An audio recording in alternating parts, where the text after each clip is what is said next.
حضرت امام بخاری رحمۃ اللہ علیہ نے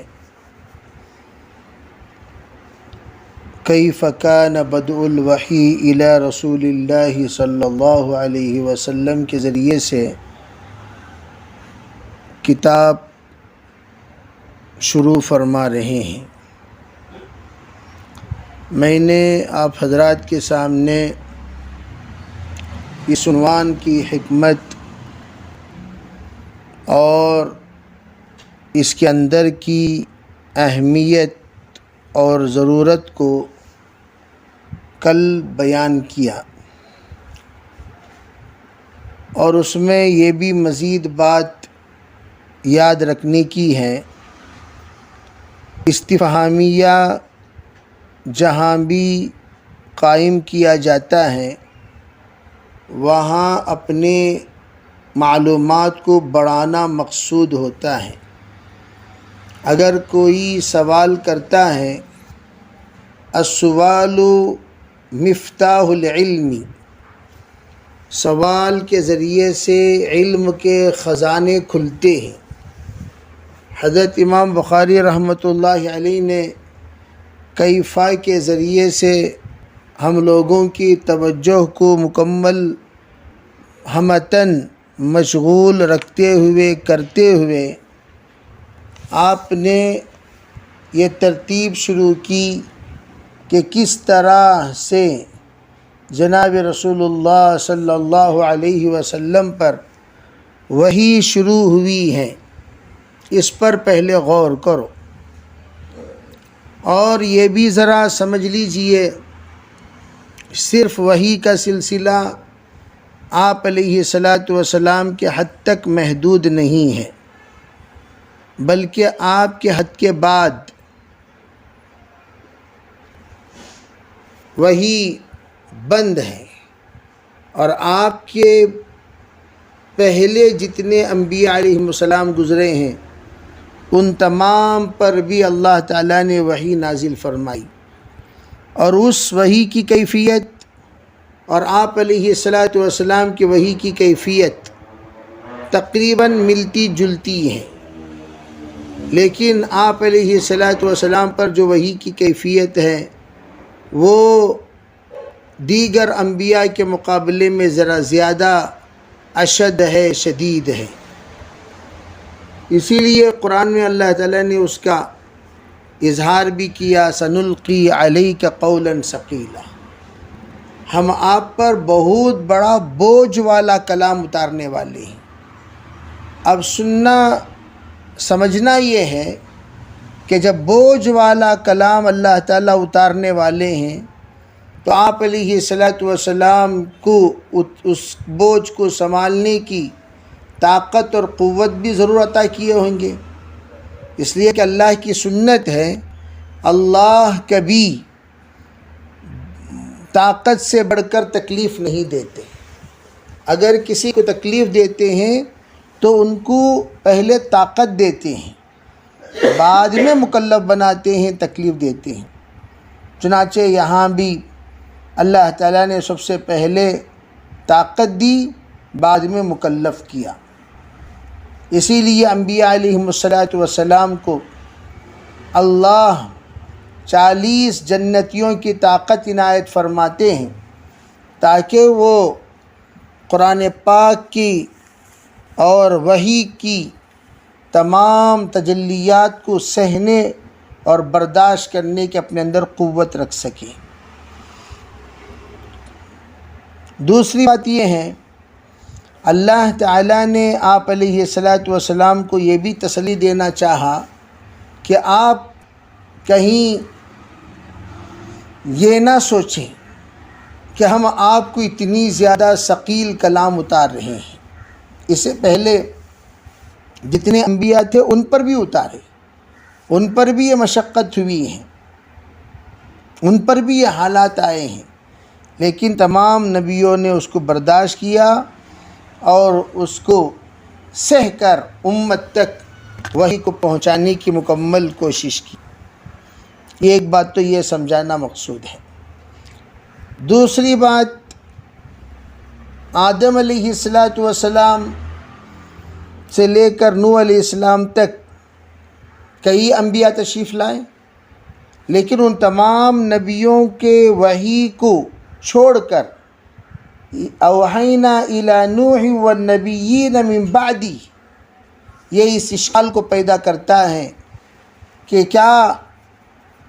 نوح علیہ السلام سے پہلے انبیاء کوئی نہیں آئے؟ یہاں پر صرف نوح علیہ السلام کا ذکر کیوں کیا گیا اور نوح علیہ السلام کے بعد کے نبیوں کا ذکر کیوں کیا جا رہا ہے؟ ہونا تو یہ چاہیے تھا کہ آدم علیہ السلام کا ذکر ہوتا، تاکہ یہ معلوم ہو کہ آدم علیہ السلام پر جو وحی آپ نے نازل فرمایا اسی طرح کی وحی آپ پر بھی نازل کی جا رہی ہے۔ اس بات کو رکھ کر بعض لوگوں نے یہ کہا کہ نبیوں میں پہلے نبی نوح علیہ السلام ہیں، انسانوں میں پہلے انسان آدم علیہ السلام ہے، اور وہ لوگ آدم علیہ السلام کو نبی ماننے سے انکار کر دیا۔ لیکن جمہور علماء یہ فرماتے ہیں آدم علیہ السلام پہلے انسان بھی ہیں اور پہلے نبی بھی ہیں۔ نبیوں میں سب سے پہلے نبی آدم علیہ السلام ہیں اور انسانوں میں بھی پہلے انسان آدم علیہ السلام ہے۔ پھر اس آیت کا کیا مطلب؟ اس آیت کا مطلب یہ بیان کیا ہے کہ دیکھیے، آدم علیہ السلام سے لے کر نوح علیہ السلام تک جتنے انبیاء آئے ان تمام نبیوں پر اللہ تعالیٰ نے صرف معاشرے کی وحی نازل فرمائی، اخلاقیات کی وحی نازل فرمائی، کس طریقے سے جینا چاہیے، کس طریقے سے کھانا چاہیے، کس طریقے سے پہننا چاہیے، کس طریقے سے رہنا چاہیے، شادی کیسے کریں گے، کس کس سے شادی کریں گے، کس کس سے شادی نہیں کریں گے، اس طرح کے معاشرے سے متعلق تمام وحیوں کو نازل فرمایا۔ حابیل و قابیل کی جو لڑائی ہے وہ بھی شادی ہی کی لڑائی ہے۔ حابیل اور قابیل کی درمیان کا اختلاف شادی ہی کا اختلاف ہے۔ حابیل نے قابیل کو لڑکی دینے سے انکار کر دیا، اس لیے کہ قابیل کی لڑکی یہ تھوڑی سی، یعنی اصل اس زمانے میں دو بطن، ایک بطن سے پیدا ہونے والے بچوں کا نکاح دوسرے بطن سے پیدا ہونے والے بچوں کے ساتھ ہوا کرتا تھا۔ حابیل کے ساتھ جو بچی پیدا ہوئی وہ ذرا رنگ کے اعتبار سے کم تھی، قابیل کے ساتھ جو بچے پیدا ہوئی وہ رنگ کے اعتبار سے اچھی تھی، تو قابیل یہ چاہ رہا تھا میرے ساتھ جو پیدا ہوئی اسی سے میں نکاح کروں گا، اور تیرے ساتھ جو پیدا ہوئی بھئی تو اس سے نکاح کر لے۔ حالانکہ شریعت آدم علیہ السلام میں یہ چیز منع، ارے بھئی ایک بطن سے پیدا ہونے والے ایک ٹائم میں جو جوڑے جوڑے پیدا ہوتے ہیں وہ بھائی بھائی ہوتے ہیں، دوسرے ٹائم میں جو پیدا ہوتے ہیں ان سے ان کا نکاح ہو سکتا ہے، ان کا آپس میں نکاح نہیں ہو سکتا۔ تو انہوں نے منع کیا تو اس پر جھگڑا ہوا، اور جھگڑا ہو کر قابیل نے قتل کر دیا حابیل کو،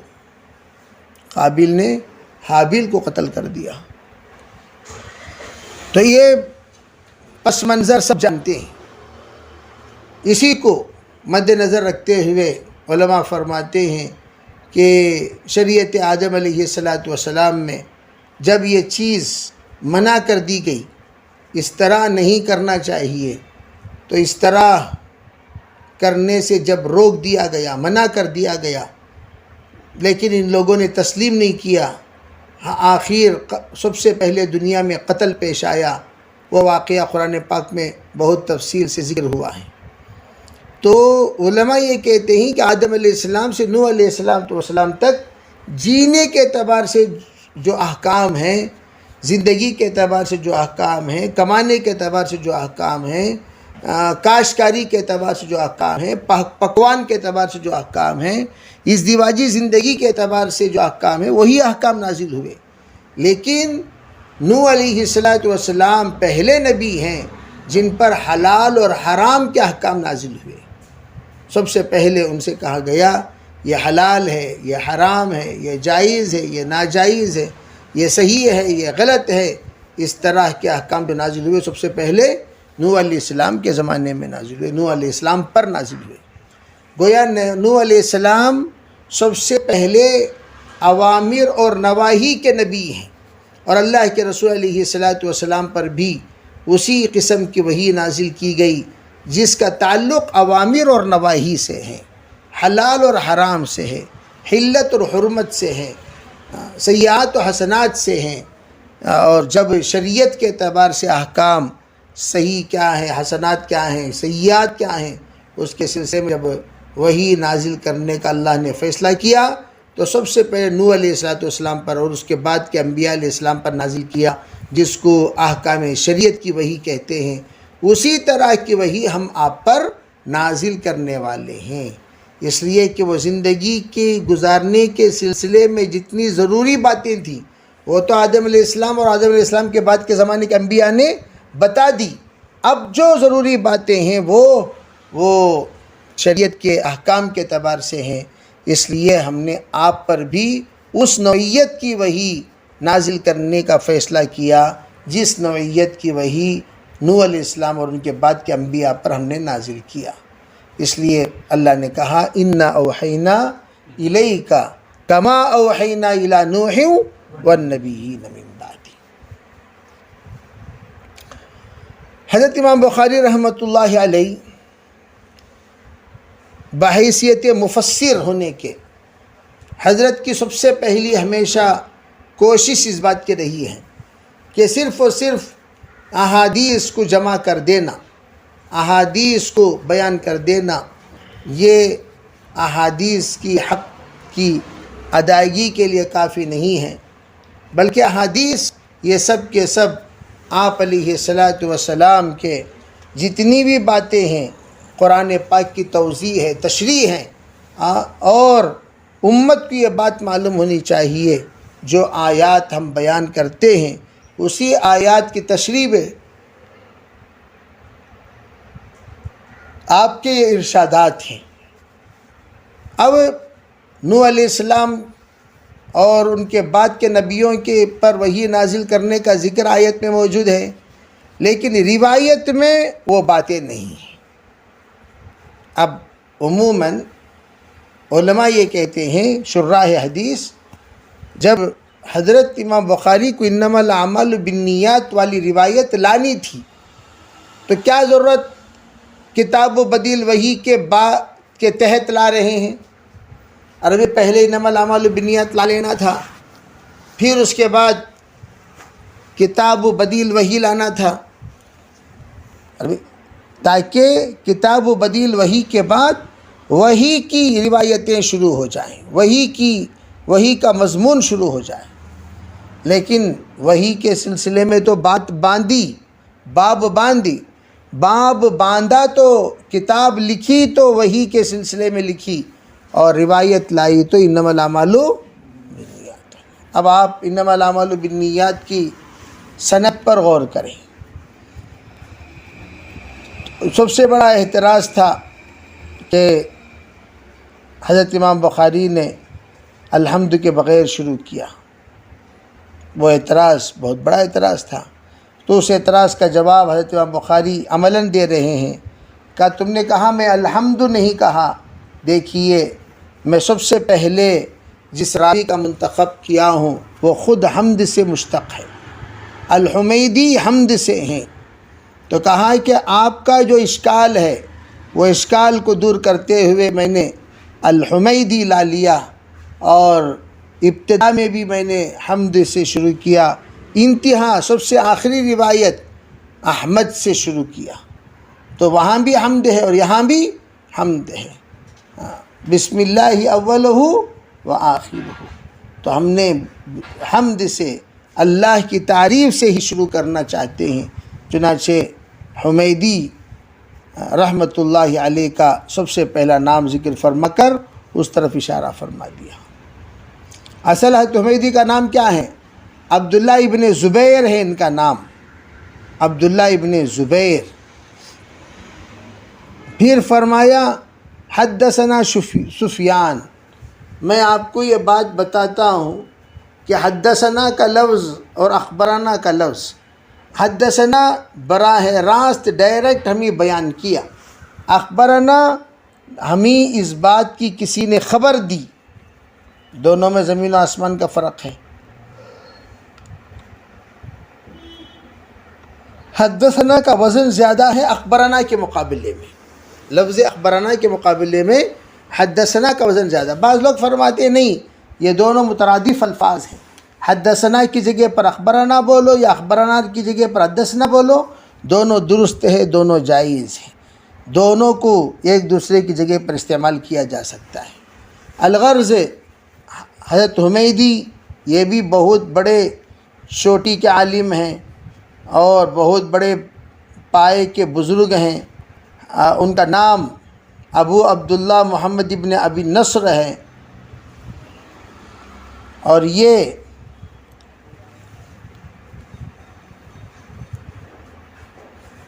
حضرت امام بخاری اور حضرت امام مسلم ان دونوں کے استاذ ہیں۔ اور اس کے بعد سفیان، حضرت سفیان یہ سب سے زیادہ مشہور بزرگ ہیں، بے سفیان۔ پھر آگے کہتے ہیں قال، انہوں نے فرمایا حدثنا یحییٰ ابن انصاری، یحییٰ ابن سعید الانصاری، ہمیں یحییٰ ابن سعید نے نقل فرمایا۔ اور پھر وہ کہتے ہیں مجھے محمد ابن ابراہیم نے خبر دی، اور انہوں نے علقمہ ابن وقاص اللیثی سے سنا ہے کہ انہوں نے حضرت عمر بن خطاب رضی اللہ تعالی عنہ سے سنا کہ وہ ممبر پر کھڑے ہوئے تھے۔ اب دیکھیے، آپ دیکھ رہے ہیں کہ روایت کی سند کو کتنے اعلیٰ درجے پر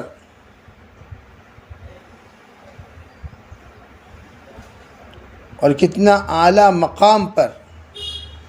اللہ رب العزت اس روایت کو نقل کرنے کا موقع عنایت فرمائے۔ ہم لوگ اس بات سے اندازہ لگا سکتے ہیں کہ ممبر پر کھڑے ہو کر کوئی بات کہی جاتی ہے تو وہ اس پر صحابہ کرام کا سکوت یہ اجماع کے برابر ہے، اور کوئی بھی بات ہم لوگ کہنا چاہتے ہیں سب سے زیادہ اہم تو محراب و ممبر سے وہ بات کہی جاتی ہے۔ تو حضرت عمر رضی اللہ تعالی عنہ جیسی ہستی کا انتخاب کیا سب سے پہلے راوی کے طور پر، کیوں؟ فرماتے ہیں حضرت عمر رضی اللہ تعالی عنہ اللہ کے امر میں سب سے زیادہ سخت ہیں۔ تو امام بخاری یہ اشارہ کرنا چاہتے ہیں میں 3 تابعین اور 3 تبع تابعین ان کو اس روایت میں لا کر، سند میں لا کر یہ بتانا چاہتا ہوں کہ میں نے بھی سندوں روایات کی سند لینے میں سختی کے ساتھ کام کیا، جیسے عمر رضی اللہ تعالیٰ عنہ احادیث کے سلسلے میں بڑے سختی سے پیش آتی ہیں، کسی طرح کی وہ رخصت نہیں دیتے۔ اشدہم فی امر اللہ عمر، کوئی آدمی ایسی ویسی بات کہہ دیتا ہے تو عمر رضی اللہ تعالیٰ عنہ کی تلوار بات کرنے لگتی ہیں۔ اسی طرح میں نے بھی اس بات کی کوشش کی کہ سند میں کسی بھی طرح کا جھول نہ پیدا ہو، کسی بھی طرح انگلی اٹھانے والے پیدا نہ ہو، کسی بھی طرح کے لوگ مجرمین ایسے پیدا نہ ہو جائیں جس کے ذریعے سے آگے چل کر نام بدنام ہو جائے۔ اس کے لیے حضرت عمر کی روایت لا کر حضرت فرمانا چاہتے ہیں میں نے بڑی احتیاط سے اس بات کی کوشش کی ہے۔ حضرت عمر کھڑے ہو کر ممبر پر فرما رہے ہیں اور یوں کہا سمعت رسول اللہ صلی اللہ علیہ وسلم، میں سنا، مجھے کوئی اور نے نہیں سنایا، میں براہ راست سنا ہوں۔ تو سمعتو کا لفظ طاقت کے اعتبار سے بہت اہمیت کے قابل ہے اور بہت بڑا مقام ہے اس کا، سمعتو کا روایتوں میں۔ اور عمر فرماتے ہیں براہ راست میں نے اپنے دونوں کانوں سے سنا۔ کیا سنا؟ فرمایا آپ نے انما الاعمال بالنیات، تمام اعمال کا دار و مدار نیتوں پر ہے۔ وَإِنَّمَا لِكُلِّ امْرِئٍ مَّا نَوَىٰ، ہر انسان جو بھی نیت کرتا ہے اسے نیت کے برابر اجر ملتا ہے۔ فَمَنْ كَانَتْ هِجْرَتُهُ إِلَىٰ دُنْيَا،